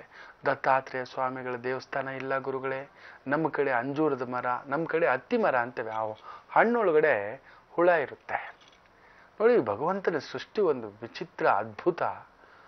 ಒಳಗಡೆ ಹುಳ ಇರುತ್ತೆ, ಅದನ್ನ ಹಾಗೆ ತಿನ್ಬೇಕಂತೆ, ಆಗ್ಲೇ ಶಕ್ತಿ ಅಂತೆ. ಕೆಲವ್ರು ತಿನ್ನೋಲ್ಲ, ಕೆಲವರೇ ತುಂಬಾ ಜನ ತಿನ್ನೋದಿಲ್ಲ. ನಾವು ಪುಟ್ಟ ಮಕ್ಕಳಾಗಿರ್ಬೇಕಾದ್ರೆ ತಿನ್ನೋ ಅಂತ ತಿನ್ನಿಸ್ತಿದ್ರು ಶುಕ್ರ ಭಾವಕ್ಕೆ. ಸೊ ಅಂತ ಒಂದು ಮರ ಎಲ್ಲಾದ್ರೂ ಇದ್ರು ಸರಿ. ಅಯ್ಯೋ 2 ಇಲ್ಲ ಗುರುಗಳೇ, ಶಿವಪಾರ್ವತಿಯರ ದೇವಸ್ಥಾನದಲ್ಲಾಗಲಿ ಹೋಗ್ಬಿಟ್ಟು 7 ಇಂಚಿನ ದೀಪವನ್ನ ಹಚ್ಚಿ, ಅದರಲ್ಲಿ ಕೊಬ್ಬರಿ ಎಣ್ಣೆಯನ್ನ ಹಾಕಿ ದೀಪವನ್ನ ಹಚ್ಚಿ ಕಾರ್ತಿವೀರ್ಯಾರ್ಜುನ ಸ್ತೋತ್ರವನ್ನ ಪಠಣೆ ಮಾಡುವುದರಿಂದ ಒಂದು 21 ಗುರುವಾರಗಳಷ್ಟರಲ್ಲಿಯೇ ಒಂದು ಅದ್ಭುತವಾದಂಥ ವಿಸ್ಮಯ ನಡೆಯುವುದು. ನಿಮ್ಮ ಕೋರ್ಟು ವ್ಯವಹಾರ, ತಗಾದೆ, ಅವಮಾನ, ಸಾರ್ವಜನಿಕ ಅವಮಾನ ಇವುಗಳಿಂದ ಹೊರಗಡೆ ಬರಲಿಕ್ಕೆ ಶಕ್ತಿ ತುಂಬಿಸುವುದು, ದೂರ ಮಾಡಿಸುವುದು ದೋಷಗಳನ್ನ ಅಂತಕ್ಕಂಥದ್ದು. ಇರ್ಲಿ, ಈ ರಾಶಿ ಫಲಗಳಿಗೆ ಬಂದ್ಬಿಡೋಣ. ಈ ಒಂದು ಧನು ರಾಶಿ ಪುತ್ರಯೋಗ, ಮಕ್ಕಳಿಗೆ ಒಂದು ರೀತಿ ಪ್ರತಿಭಾ ಯೋಗ ಆಗ್ತಕ್ಕಂಥದ್ದು, ಮಕ್ಕಳ ಮದುವೆ ಕಾರ್ಯಗಳಲ್ಲಿ ವಿಶೇಷ ಯಶಸ್ಸು ನೋಡ್ತಕ್ಕಂಥದ್ದಾಗುತ್ತೆ. ಒಂದು ರೀತಿ ದೂರ ಪ್ರಯಾಣಗಳಾಗ್ತಕ್ಕಂಥ ಒಂದು ಭಾವ, ಒಡ ಹುಟ್ಟಿದವರ ವಿಚಾರ, ಭೂಮಿ ವಿಚಾರ ಸ್ವಲ್ಪ ಕಿರಿಕಿರಿಯನ್ನು ಉಂಟು ಮಾಡ್ತಕ್ಕಂಥದ್ದಾದ್ರೂ ಮಕ್ಕಳಿಗೆ ಆಗಿರ್ತಕ್ಕಂಥ ಒಂದು ಕಳತ್ರ ದೋಷದ ಸಮಸ್ಯೆಗಳಿಂದ ಹೊರಗಡೆ ಬರಲಿಕ್ಕೆ ಸುದಿನ. ಅಂದರೆ ಅವ್ರದ್ದೇನೋ ಡೈವರ್ಸ್ ಕೇಸ್ ಇದೆ, ಗಂಡ ಹೆಂಡತಿ ನಡುವೆ ಭಿನ್ನಾಭಿಪ್ರಾಯ ಇದೆ, ಒಂದು ಮಾಡಬೇಕು, ಇಲ್ಲ ಬೇಡ, ದೇ ಆರ್ ಆಲ್ರೆಡಿ ಕಮಿಟೆಡ್, ಬೇಡವೇ ಬೇಡ ಅಂತ. ಸೊ ಕೂತು ಚರ್ಚೆ ಮಾಡಿ ಪರಿಹಾರ ಒದಗಿಸ್ಲಿಕ್ಕೂ ಕೂಡ ವಿಶೇಷ ದಿನ. ಮಕರ ರಾಶಿ ವಾಹನ, ಭೂಮಿ, ಆಭರಣ ಖರೀದಿ, ಒಳ್ಳೆ ಕಲಾ ಪ್ರಪಂಚದಲ್ಲಿರ್ತಕ್ಕಂಥವ್ರು, ಗಾಯನ ಪ್ರಪಂಚದಲ್ಲಿರ್ತಕ್ಕಂಥವ್ರು, ಟ್ರಾವೆಲ್ಸು, ಟೂರ್ಸು, ಡೈರೆಕ್ಟರ್ಸು, ಕಲಾ ಡೈರೆಕ್ಟರ್ಸು, ಆರ್ಟ್ ಡೈರೆಕ್ಟರ್ಸು, ಮ್ಯೂಸಿಕ್ ಡೈರೆಕ್ಟರ್ಸ್ಗೆಲ್ಲ ವಿಶೇಷವಾದಂಥ ಪ್ರಗತಿ. ಅದಕ್ಕೆ ಸಂಬಂಧಪಟ್ಟಂಥ ರಂಗದಲ್ಲಿ ಉದ್ದಿಮೆಗಳಲ್ಲಿರ್ತಕ್ಕಂಥವ್ರಿಗೂ ವಿಶೇಷ ಪ್ರಗತಿ. ಕುಂಭರಾಶಿ ಚಂದ್ರಭಾವ ತುಂಬ ವಿಶೇಷವಾಗಿ 3ನೇ ಮನೆಯಲ್ಲಿದ್ದಾನೆ. ಸಹೋದರಿಯರ ಶುಭ ಕಾರ್ಯಗಳಲ್ಲಿ ಪಾಲ್ಗೊಳ್ಳುವಿರಿ, ಸಹೋದರರ ಶುಭ ಕಾರ್ಯದಲ್ಲಿ ಪಾಲ್ಗೊಳ್ಳುವಿರಿ. ಗುಪ್ತ ಪ್ರೀತಿ ಪ್ರೇಮ ಪ್ರಣಯ ನಡೆಯತಕ್ಕಂಥದ್ದು. ಆ ಥರದ್ದೇನಾದ್ರೂ 2 ಮದುವೆ ಯೋಗ, 3 ಮದುವೆ ಯೋಗ, ಗೊತ್ತೋ ಗೊತ್ತಿಲ್ಲದೆಯೋ ಇನ್ನೊಂದು ಪ್ರೀತಿ ಪ್ರೇಮ, ಈ ಥರ ಇರೋರು ಇವತ್ತು ಎಲ್ಲರನ್ನ ಹೊಂದಿಸ್ಕೊಂಡು ಹೋಗ್ತಕ್ಕಂಥ ದಿನ ಆಗಿರುತ್ತೆ. ಆದರೂ ಆತಂಕಕ್ಕೆ ಒಳಪಡತಕ್ಕಂಥದ್ದಾಗುತ್ತೆ. ಗುಪ್ತ ರೋಗಗಳ ಸಮಸ್ಯೆ ಏನಾದರೂ ಇದ್ರೆ, ಡಯಾಬಿಟಿಸ್, ಡಯಾಲಿಸಿಸ್ ಪ್ರಾಬ್ಲಮ್, ಕಿಡ್ನಿ ಸಮಸ್ಯೆಗಳೇನಾದರೂ ಇದ್ರೆ ಉಲ್ಬಣಿಸ್ತಕ್ಕಂಥದ್ದಾಗಿ ಬಿಡುತ್ತೆ. ಸ್ವಲ್ಪ ಆರೋಗ್ಯದ ಕಡೆ ಎಚ್ಚರಿಕೆ. ಮೀನರಾಶಿ ಶುಭೋದಯ, ತುಂಬ ದಿನಗಳಿಂದ ನಿಂತು ಹೋಗಿರತಕ್ಕಂಥ ಮದುವೆ ಕಾರ್ಯಗಳು, ಮುಂಜಿ ಕಾರ್ಯಗಳು, ಉಪನಯನ ಕಾರ್ಯಗಳು, ತುಂಬ ದಿನದ ಒಡವೆ ತಗೋಬೇಕು, ಸಂಗಾತಿ ಜೊತೆ ಹೊರಗಡೆ ಹೋಗಿ ಬರಬೇಕು, ಯಜಮಾನರ ಜೊತೆ ಒಂದು ಅಮ್ಮನ ಮನೆಗೆ ಹೋಗಬೇಕು, ಗೌರಿ ಹಬ್ಬ ಹತ್ರ ಬರ್ತಿದೆ, ಮನೆಗೆ ಬೇಕಾಗಿರ್ತಕ್ಕಂಥ ಸಕಲ ವಸ್ತುಗಳನ್ನು ಕೊಂಡ್ಕೊಂಡು ಬರಬೇಕು ಅಂತಕ್ಕಂಥವ್ರಿಗೆ ವಿಶೇಷ ವೃದ್ಧಿ. ಆದರೆ ಭೂಮಿ ವಿಚಾರದಲ್ಲಿ ಎಚ್ಚರಿಕೆ. ದೀರ್ಘ ಪ್ರಯಾಣ ಇವತ್ತು ನಿಷಿದ್ಧ. ಏನಾದರೂ ದೇವತಾ ಕಾರ್ಯ, ಶುಭ ಕಾರ್ಯಗಳಿಗೆ ಬಿಟ್ಟರೆ ಬೇರೆ ಯಾವುದ್ಯಾವುದು ರಾಜಕಾರ್ಯ, ವ್ಯವಹಾರ ಕಾರ್ಯಗಳಿಗೆ ದೀರ್ಘ ಪ್ರಯಾಣ ಮಾಡಬಾರದು. ವಾಹನ ಖರೀದಿಗೆ ಹೋಗಬಾರದು. ಭೂಮಿ ವ್ಯವಹಾರಗಳಲ್ಲೂ ಪಾಲ್ಗೊಳ್ಳಬಾರದು. ನಾಳೆಗೆ ಹಾಕ್ಕೊಳ್ಳಿ, ತೊಂದರೆ ಇಲ್ಲ. ಇವತ್ತು ಮಾತ್ರ ಅಂತ ಒಂದು ವಿಚಾರಗಳಿಂದ ದೂರವಿರಿ. ಇದಿಷ್ಟು ದ್ವಾದಶ ರಾಶಿಗಳ ಫಲಾನುಫಲ. ಎಲ್ಲರಿಗೂ ಒಳ್ಳೆಯದಾಗಲಿ. ಗುರುಜಿ, ಈಗ ಒಂದು ಪತ್ರವನ್ನ ನೋಡೋಣ. ಗುರುಜಿ, ಹನುಮಂತನಗರದಿಂದ ಮಲ್ಲೇಶನವರು ಈ ಪತ್ರವನ್ನ ಬರಿತಾ ಇದ್ದಾರೆ. ಬಹಳ ನೊಂದು ಈ ಪತ್ರ ಬರೀತಿದ್ದಾರೆ. ಜನ್ಮ ದಿನಾಂಕವನ್ನ ಹೇಳ್ಬಿಟ್ಟಿದ್ದಾರೆ. ಮೊದಲಿಗೆ ಗುರುಜಿ 2/6/1990, ಸಮಯ ಗೊತ್ತಿಲ್ಲ ಗುರುಜಿ, ಸಂಖ್ಯೆ 8 ಅಂತ ಹೇಳ್ತಾ ಇದ್ದಾರೆ. ಗುರುಜಿ, ದಯವಿಟ್ಟು ನನ್ನ ಕೈ ಹಿಡಿಬೇಕು ನೀವು. ನಾನೊಬ್ಬ ಅನಾಥ ಗುರುಜಿ. ಹುಟ್ಟಿದಾಗ್ಲಿಂದಲೇ ತಂದೆ ತಾಯಿಯನ್ನ ಕಳ್ಕೊಂಡ್ಬಿಟ್ಟಿದ್ದೀನಿ. ನಾನು ಏನೋ ಸ್ವಲ್ಪ ಓದ್ಕೊಂಡಿದ್ದೀನಿ. ITI ಕಂಪ್ಲೀಟ್ ಆಯಿತು, 5 ವರ್ಷ ಆಗಿದೆ. ಹಾಗೋ ಹೇಗೋ ಯಾವುದೋ ಒಂದು ಕೆಲಸ ಮಾಡ್ತಿದ್ದೆ. 6 ತಿಂಗಳಿಂದ ಬಹಳ ಹುಡುಕಾಡ್ತಾ ಇದ್ದೀನಿ, ಕೆಲಸ ಸಿಗ್ತಿಲ್ಲ. ಜೊತೆಗೆ ಆರೋಗ್ಯ ಪರಿಸ್ಥಿತಿ ಕೂಡ ಸರಿ ಇಲ್ಲ ಗುರುಜಿ. ದಯವಿಟ್ಟು ಈ ಅನಾಥನನ್ನ ಮರಿಬೇಡಿ ಅಂತ ಬಹಳ ಒಂದು ಮನಕಲಕುವಂತೆ ಪತ್ರ ಬರೆದಿದ್ದಾರೆ ಗುರುಜಿ. ಖಂಡಿತ ಆಯಿತು ಅಂದರೆ ಒಮ್ಮೆ ನನ್ನ ಸಂಸ್ಥೆಗೆ ಭೇಟಿ ಕೊಡಿ. ಇವತ್ತಿನ ಸಂಚಿಕೆಯನ್ನು ನೆನಪಿಟ್ಕೊಂಡು ನಾನು ಬರೆದಿಟ್ಕೊಂಡಿರ್ತೇನೆ. 6ನೇ ತಾರೀಕು ಸೆಪ್ಟೆಂಬರ್ 2012 ಗುರೂಜಿ ಹತ್ರ ನೇರ ಪತ್ರ ಮುಖೇನ ಮಾತಾಡಿದ್ದೆ ಅಂತ. ನನ್ನ ಮಟ್ಟಿಗೆ ಆದಷ್ಟು ತುಂಬ ಹಿರಿಯರು ಗೊತ್ತಿದ್ದಾರೆ, ತುಂಬ ಸಂಸ್ಥೆಗಳವ್ರು ಗೊತ್ತಿದ್ದಾರೆ, ಅವರ ಮುಖೇನ ಯಾವುದಾದ್ರೂ ಒಂದು ಕೆಲಸಕ್ಕೆ ಪ್ರಯತ್ನ ಮಾಡಿಕೊಡ್ತೇನೆ. ನೇರ ಒಂದು ಇವತ್ತು ಗುರುವಾರ ಆಗಿರೋದನ್ನ ಇವತ್ತೇ ಬಂದು ಭೇಟಿ ಆಗ್ಬೋದು, ಇಲ್ಲ ನಾಳೆ ಆದರೂ ಸರಿ, ಶನಿವಾರ ಆದರೂ ಸರಿ. ಆದರೆ ಶನಿವಾರ ಕಾರ್ಯಕ್ರಮಗಳು ಬಿಸಿನಲ್ಲಿರ್ತೇನೆ. ಭಾನುವಾರ ಡೌಟು. ಸೋಮವಾರದವರೆಗೂ ನಿಮ್ಗೆ ಸಮಯ ಇಲ್ಲ. ಮಂಗಳವಾರ, ಬುಧವಾರ, ಮುಂದಿನ ಶನಿವಾರದವರೆಗೂ ಅಷ್ಟರ ಒಳಗಡೆ ಒಂದು 3 ಗಂಟೆಯಿಂದ 5 ಗಂಟೆ ಒಳಗಡೆ ಬಂದು ಭೇಟಿಯಾಗಿ ಖಂಡಿತ ನಿಮ್ಮ ಹೆಸರನ್ನು ನಾನು ಜ್ಞಾಪಕವಾಗಿ ಬರೆದಿಟ್ಕೊಂಡಿರ್ತೇನೆ. ನನ್ನ ಮಟ್ಟಿಗೆ ನೋಡಿ, ನಿಮ್ಮ ಜಾತಕದಲ್ಲಿ ಶನಿ ರಾಹು ಸಂಧಿ. ಯಾವಾಗ ಶನಿ ರಾಹು ಸಂಧಿ ಆಗುತ್ತೋ ಗುಪ್ತ ರೋಗ, nervous problem, psychological problem, fits problem, migraine problem, spinal cord problem, slip disc problem, ಸೊಂಟದಲ್ಲಿ ಬಲ ಇರೋಲ್ಲ, ಬುದ್ಧಿಯಲ್ಲಿ ಶಕ್ತಿ ಇರೋಲ್ಲ ಅಂತ ಅನಿಸುತ್ತೆ. ಏನೋ ಒಂಥರ ಒತ್ತಡಕ್ಕೊಳಗಾಗ್ಬಿಡ್ತೀರಾ, ಆತಂಕಕ್ಕೊಳಗಾಗ್ತಕ್ಕಂಥದ್ದು ಅನಿಸುತ್ತೆ. ಅರೆ ಏನೂ ಇಲ್ಲ. 15 ದಿನಕ್ಕೊಂದ್ಸಲಿ ಎಳ್ಳೆಣ್ಣೆ ಚೆನ್ನಾಗಿ ಕಾಯಿಸ್ಬಿಟ್ಟು ದೇಹಕ್ಕೆ ಹಚ್ಚಿ 1 ಗಂಟೆ ನಂತರ ಮಾಡ್ಕೊಳ್ಳಿ. ತುಂಬ ಒಳ್ಳೇದಾಗ್ತಕ್ಕಂಥದ್ದು. ತುಂಬ ವಿಶೇಷ. ಶನಿ ರಾಹು ಸಂಧಿಗೆ ದುರ್ಗಾ ದೇವಸ್ಥಾನಗಳಲ್ಲಿ ಆದಷ್ಟು ಬೆಳಿಗ್ಗೆನೆ ಒಂದು 5:30 6:30 ಅಷ್ಟರಲ್ಲಿ ಅಭಿಷೇಕಗಳಾಗ್ತಿರುತ್ತೆ. ಒಂದಷ್ಟು ಅರಿಶಿನ ತಗೊಂಡು ಹೋಗಿ ವಾರದಲ್ಲೊಮ್ಮೆ ಆದರೂ ತಿಂಗಳಲ್ಲೊಮ್ಮೆ ಆದರೂ ಕೊಡ್ತಾ ಬನ್ನಿ. ಹತ್ತಿರದಲ್ಲಿಯೇ ಅಯ್ಯಪ್ಪ ದೇವಸ್ಥಾನಗಳೇನಾದರೂ ಇದ್ದರೆ ಶನಿವಾರಗಳಂದು ಹೋಗ್ಬಿಟ್ಟು ಗೋಧೋಳಿ ಸಮಯ ಸಂಜೆ ಹೊತ್ತಿನಲ್ಲಿ ತಿಂಗಳ 1 ಶನಿವಾರ ಆದರೂ ಸರಿ ಎಣ್ಣೆ ಬೆಣ್ಣೆ ತುಪ್ಪ ಇದರಲ್ಲಿ ಯಾವುದಾಗುತ್ತೋ ಅದು ಒಂದಿಷ್ಟು ಕೊಡಿ. ಪರವಾಗಿ ನಿಮ್ಗೆ ಶಕ್ತಿ ಇದ್ರೆ ಕೆಜಿ ಗಟ್ಟಲೆ ಕೊಡ್ಬೋದು. ಸ್ವಲ್ಪ ಕೊಟ್ಟು ಬಂದು ನೋಡಿ. ಒಂದು 8 ಶನಿವಾರ 8 ಶುಕ್ರವಾರಗಳಷ್ಟರಲ್ಲಿ ಒಂದು ಅದ್ಭುತ ನಡೀತಕ್ಕಂಥದ್ದಾಗುತ್ತೆ, ಒಳ್ಳೇದಾಗುತ್ತೆ. ಕೆಲಸದ ಬಗ್ಗೆ ಯೋಚನೆ ಮಾಡಬೇಡಪ್ಪ. ಷಡ್ಬಲದಲ್ಲಿ ಶನಿಯೇ ತುಂಬ ವಿಶೇಷ ಬಲವಾಗಿದ್ದಾನೆ ಅಂತ ಒಂದು ಶನಿ ಭುಕ್ತಿಯ ಆರಂಭ ಆಗಿರ್ತಕ್ಕಂಥದ್ದು. ಯಾವುದಕ್ಕೂ ಭಯ ಬೀಳಬೇಡಿ. ನವೆಂಬರ್ ನಂತರ ತುಂಬ ವಿಶೇಷವಾದಂಥ ಸ್ಥಾನ ಗೌರವ ಪದವಿ ಪ್ರತಿಷ್ಠಾ ಮುಂದಿನ ವರ್ಷದಿಂದ ನೀವು ನೆನೆಸಿದ್ದೆಲ್ಲ ಸಿದ್ಧಿಸ್ತಕ್ಕಂಥದ್ದು ಆಗುತ್ತೆ. ಗುರುಜಿ ಈಗೇನ್ ತಿಳಿಸ್ತಾ ಇದ್ದೀರಾ ಗುರುಜಿ? ಖಂಡಿತ ತುಂಬ ವಿಶೇಷವಾಗಿ ಇವತ್ತು ಎಲ್ಲೆಲ್ಲೂ ಈ ಗಾಳಿ ಕಾಟ, ಶನಿ ಕುಜ ಸಂಧಿ ಅಲ್ವಾ.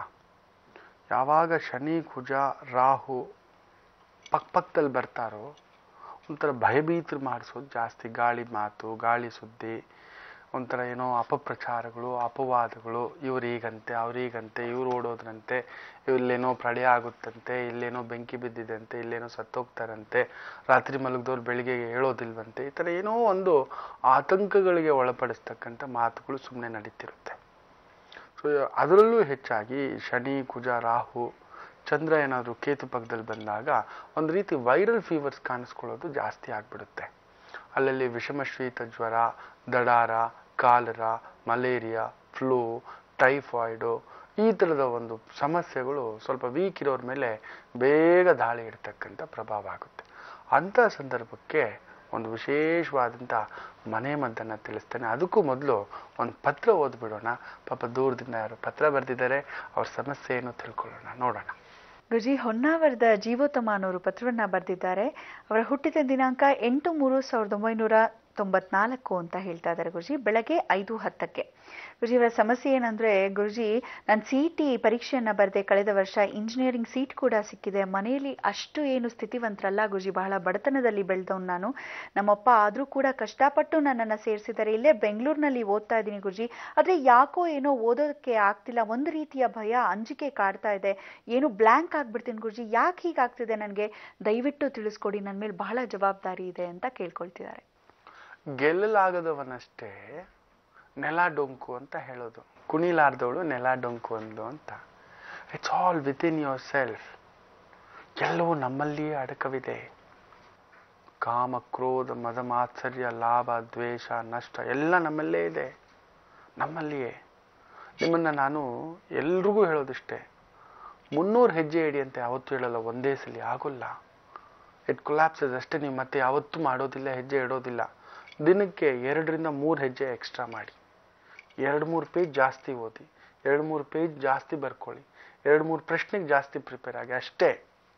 3 ಪ್ರಶ್ನೆ ಜಾಸ್ತಿ ಓದ್ಕೊಂಡು ನೋಡಿ, ತಿಂಗಳಿಗೆ 90 ಪ್ರಶ್ನೆ ರೆಡಿ. 3 ತಿಂಗಳಿಗೆಲ್ಲ ಯೋಚನೆ ಮಾಡಿ ನೋಡಿ, ಸುಮಾರು 270 ಪ್ರಶ್ನೆಗಳಿಗೆ ರೆಡಿ ಆಗಿಬಿಟ್ಟಿರ್ತೀರ. ಬೆಳಿಗ್ಗೆ 3 ಸಂಜೆ 3 ಅಂತ ಯೋಚನೆ ಮಾಡಿ ನೋಡಿ, ಸುಮಾರು 540 ಪ್ರಶ್ನೆಗಳಿಗೆ ರೆಡಿ ಆಗಿರ್ತೀರ. You are ready with in your self.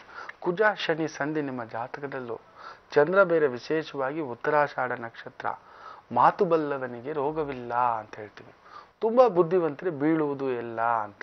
ತುಂಬಾ ಬುದ್ಧಿವಂತ, ಸ್ಲೋ ಮೈಂಡ್, ಸ್ಟಡಿ ಮೈಂಡ್ ಇಲ್ಲ. ಕುಜ ಶನಿ ಕುಟುಂಬ ಸ್ಥಾನ, ವಾಕ್ಸ್ಥಾನ, ಧನಸ್ಥಾನ, ಬುದ್ಧಿಸ್ಥಾನ, ಚಿಂತನಾ ಸ್ಥಾನ.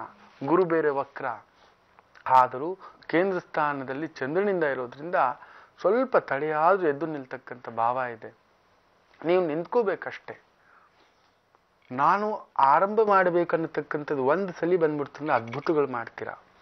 ಯಾರಾದರೂ ಒಂದು ಬಿಗ್ ಸೆಲೆಬ್ರಿಟಿ, ನೀವು ತುಂಬ ಪ್ರೀತಿಸ್ತಕ್ಕಂಥವ್ರು, ಗೌರವಿಸ್ತಕ್ಕಂಥವ್ರು ಯಾರಾದರೂ, ಅಬ್ದುಲ್ ಕಲಾಂ ಇರ್ಬೋದು, ರಾಷ್ಟ್ರಪಿತ ಮಹಾತ್ಮ ಗಾಂಧೀಜಿ ಅವ್ರು ನೋಡಿ.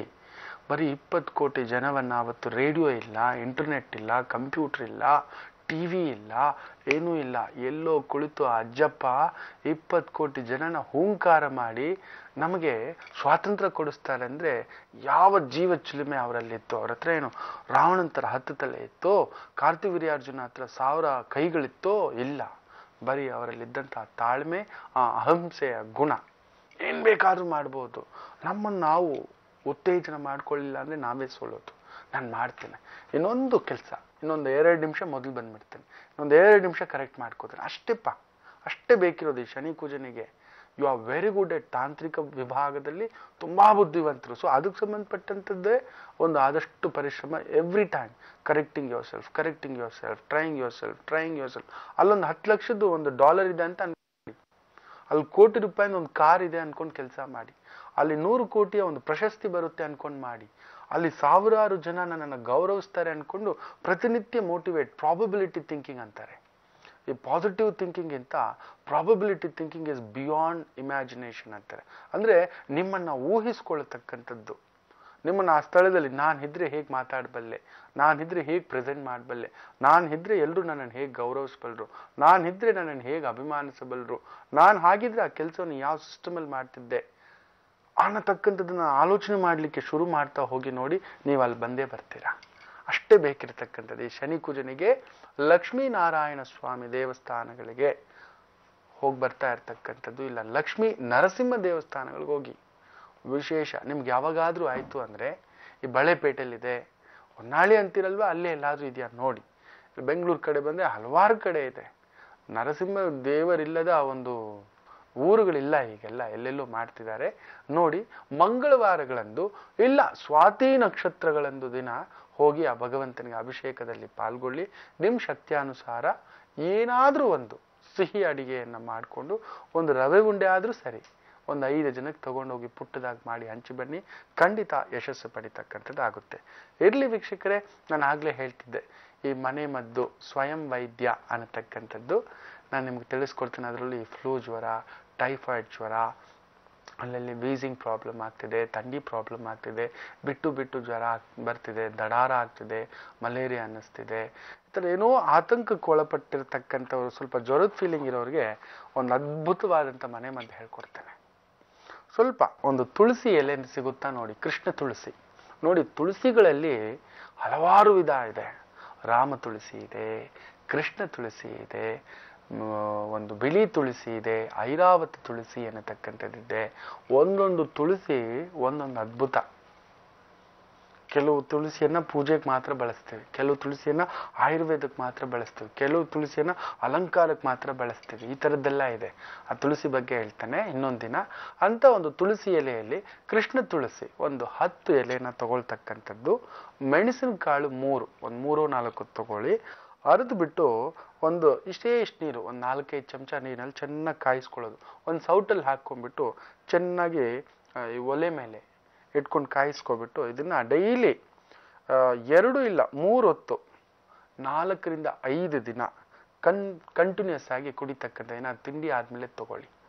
ಇಲ್ಲ ತುಂಬಾ ಕಫ ಕಟ್ಬಿಟ್ಟಿದೆ, ತಲೆಭಾರ ಅನ್ನಿಸ್ತಿದೆ, ಕಿವಿಯೆಲ್ಲ ಅನ್ನಿಸ್ತಿದೆ, ಟಾನ್ಸಿಲ್ ತರ ಅನ್ನಿಸ್ತಿದೆ, ಸಂಜೆ ಆದ್ರೆ ಸಾಕು ಯಾಕೋ ಚಳಿ ಚಳಿ, ಬೆಳಿಗ್ಗೆ ಆದ್ರೆ ಚೆನ್ನಾಗಿದ್ದೀವಿ, ಸಂಜೆ ಆದ್ರೆ ಚಳಿ ಚಳಿ, ತಲೆಭಾರ, ಇಲ್ಲ ಕೋಳಿ ಪುಕ್ಕ ಆಡಿಸ್ದಾಗೆ ಹೀಗೆ ಹೀಗೆ ಆಗ್ತಿದೆ ಗುರುಗಳು, ಯಾಕೋ ಸೊಂಟದಲ್ಲಿ ಬಲ ಇಲ್ಲ, ಏನೋ ಸುಸ್ತು, ಏನ್ ಕೆಮ್ಮಿದ್ರು ಆಗ್ತಿಲ್ಲ.